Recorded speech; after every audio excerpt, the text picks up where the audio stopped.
Only 36 hours after making landfall on the North Carolina coast, Florence is now hitting us here in the Triad. Florence came in roaring. Now it is crawling. This massive storm still moving slowly, but also slamming the coast, dumping rain and flooding roads. Lainey, we have known for some time Florence was coming our way. Now she has arrived. That is absolutely right, and we are preparing for what is headed our way. On the latest advisory, we have a tropical storm in Florence with 45-mile-per-hour winds. 45 miles south-southwest of the community of Florence in South Carolina. Those tropical storm force winds still extend out 150 miles from the center, so we're still feeling in Wrightsville Beach 55-mile-per-hour gusts that were reported just in the last hour. We are anticipating that slow westward movement and slow weakening. It will likely become a tropical depression later on tonight. Take a look at the storm. It looks like it's barely moved since yesterday, and it really has. You can see here right there is the center of the storm. The heaviest rains are on the northern side of this storm, so we're concerned about some of that clipping our southernmost Triad communities in particular, and then when it takes its turn to the north, bringing those heavy rains northward into our area. So you can see the heaviest rain is staying just to our east at this point, and we're on the extreme northern part of that massive area of rain, and you're seeing, yes, showers starting to move into your neighborhoods. 1 minute it's raining, the next minute you've just got a wind and breeze and clouds out there, then a heavy downpour. Expect that to continue in the next several hours. Overnight, those heavy rains are going to start to push northward. We already have flash flood warnings that are out. 4 for Forsyth, Guilford, as well as Randolph and Davidson County. Everyone else, you're under a flash flood watch. We also have a wind advisory that is up for gusty winds, potentially to 45 miles an hour in some of our mountain and foothill communities. This storm, again, expected to move to the west and then turn to the north, which begins during the day tomorrow, and then working its way very quickly, we hope, and out of here by Monday. So that is the latest hurricane track. Our main threats are going to be flash flooding as well as river flooding. We also have the potential for some damaging winds. We already have a couple trees down here and there and some scattered outages. We also cannot rule out isolated tornadoes. Here's your time frame. Tomorrow, we've got heavy rain with flash flooding and a chance for thunderstorms late in the day. Tomorrow night, more rain with flooding expected. And then on Monday, still some wet weather, and that river flooding will likely begin. We'll have more details for you coming up. Thank you, Lainey. Power outages are a big concern. Hundreds of people in the Triad are already in the dark. And as the rain and the wind picks up, the concern is these numbers could go up astronomically. Biggest outages right now in Forsyth and Randolph counties, and not terrible, about 300 or so in both counties. But we do expect more counties and more outages to be added to this list as the weekend goes on and as those heavy rain bands give way to strong pounding rain later tonight. Our crews are monitoring conditions from the coast to the Triad, and that's where we want to begin. I want to start with something that's happening right here at home. Steve King is in Lexington, where people could see several inches of rain before this is all over. Davidson County Emergency Services leaders say that it is likely that the Yadkin River could flood in the coming days. As we take a look over here through the brush, they say with all of the rain we're getting and all of the runoff expected from the mountains in the coming days, the water could crest over and spill over sometime between Monday and Wednesday. The Emergency Services Director says they'll be ready to move people to safety if that happens, but they ask that if you live near the river, keep an eye on it and be ready to move yourself to get out of harm's way. Thankfully, there have been no reports of flooding today, but more than 15 trees have fallen in the last 2 days, one hitting a home. We're going to see images of that coming up at 6:30. Now, emergency services leaders say that with more rain and wind expected in the coming days, it is possible that more trees could come down, so people need to stay alert. But right now, there are no power outages reported in Davidson County. Reporting near Lexington, Steve King, WXII 12 News. Greensboro is one of those cities in our areas that could potentially get some of the most rain, up to 9 inches potentially for this area. Right now, all is clear in Greensboro so far, but the wind is definitely picking up, and it's definitely something that's shocking me right now. We stopped by Lowe's hardware store earlier today, where the store manager tells us the volume of this week's mirrors what it's like during the holidays. He says a lot of times people buy new equipment and supplies, and they don't take the time to research or read the manual. He says it just takes just a few minutes, and those few minutes could be the difference difference between the safety for you and your family. He also told us that his location is actually sold out of generators and that a lot of places are sold out of generators, that Lowe's will start supplying the places towards the coast and will move towards inland, towards the Triad to try to get those generators here in the Triad for those who may need it.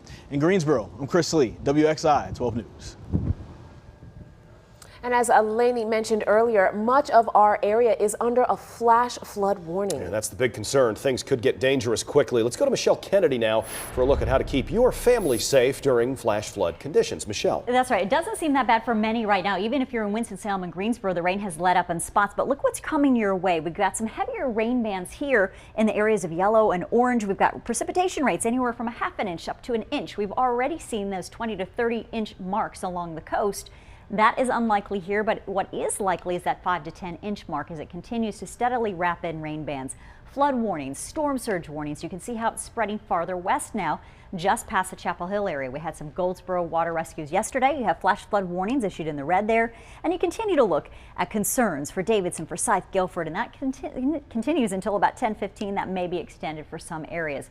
Of course, we want you to be ready and know your risk. You want to move to higher ground if you do see the water coming up, and remember, you want to not be driving through those flooded roadways. Rushing water carries vehicles away in about 1 foot of water, so that's just 12 inches.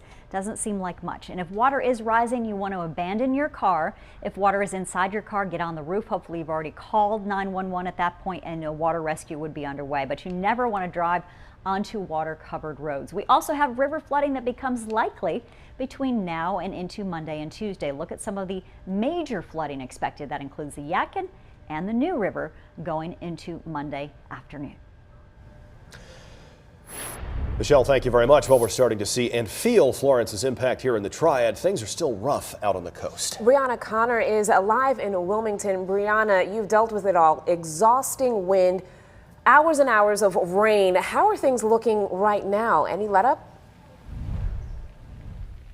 Yeah, it just started raining again like 5 seconds before y'all took my shot. We had enjoyed a couple of hours of dry conditions, but now the rain is back. We are still under a flash flood warning. We are actually under a tornado watch, and of course that tropical storm warning here in Wilmington. Zooming out to show you the scene, this is a really good example of what we're seeing all over the place. Down trees blocking roads. You see, if you look back here, there's debris in the middle of the street, and these are hanging power lines. We're certainly not going to get too close to those because there's no telling whether they're live or not. But if you remember, this was a lot like the scene that we saw in Greensboro earlier in the year after that tornado hit in the eastern part of that city. Just certain pockets had some bad damage. Now, I want our viewers to imagine that everywhere. Okay, that's what people are dealing with here in Wilmington, but there have been some signs of progress. If you look a little further through the trees, you see that is a crew that's working to clear the roads. They're out chopping up trees, and we talked to city leaders today. They're doing it based on priority, okay? We're very close to the downtown area, and so the major intersections are where they're working to get the power back to, and the major thoroughfares are the ones that they're working to clear right now at the moment before things get really bad again. And we're talking river flooding. That is a major concern out here, and so they are asking the state and the federal government to send the resources in now so they can be here before that river rises and possibly causes more flooding. And they're asking people who have evacuated to stay where they are. They don't want those people coming back just yet because it's simply not safe for them to return. That situation here in Wilmington as the rain continues to just pound us here. I'm Brianna Connor, WXII 12 News.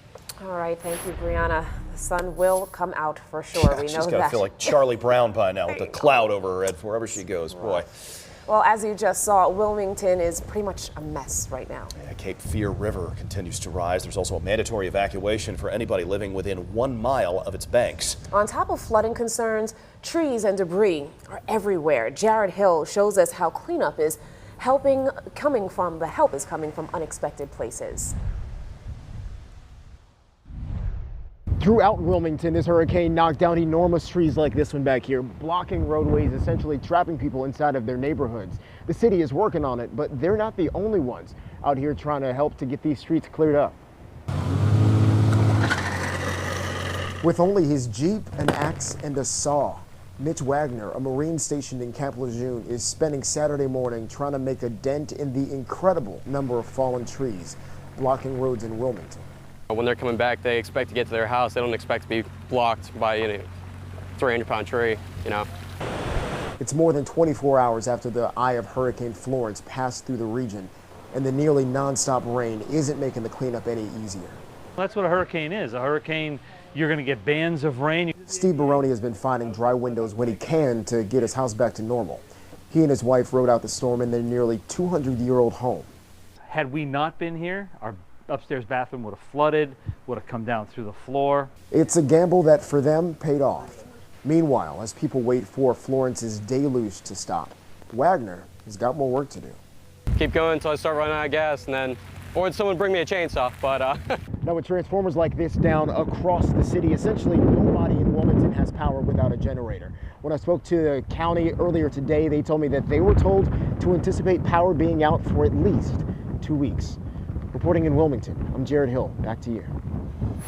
2 weeks, my goodness. Jared, thank you. Parts of New Bern underwater this evening. This drone footage gives us a better idea of the view after more than 2 feet of rain fell in Craven County, and that is just the beginning. In that area alone, they had more than 450 rescues. Now, the director of the National Hurricane Center says the New Bern area could see an additional 3 to 5 feet of storm surge. Janae Lewis continues our coverage from just outside of New Bern in Vanceboro. We're here right now along the Swift Creek in Vanceboro. That's about 15 miles outside of New Bern, and you can see the situation here. Back there, those are green and red mailboxes all the way up to the top of the mailboxes. People who live here are having to use boats to get to and from their homes. Right now, at this point, all they're trying to do is gather any important and personal possessions. But the biggest concern right now here and throughout Craven County is that these waters are only continuing to rise. WXII 12 cameras followed Mitchell Townsend back to his house in a boat. It's surrounded by floodwaters, but he's one of the lucky ones. His house is on stilts, so he's not worried for himself. It's a different story for his family and neighbors.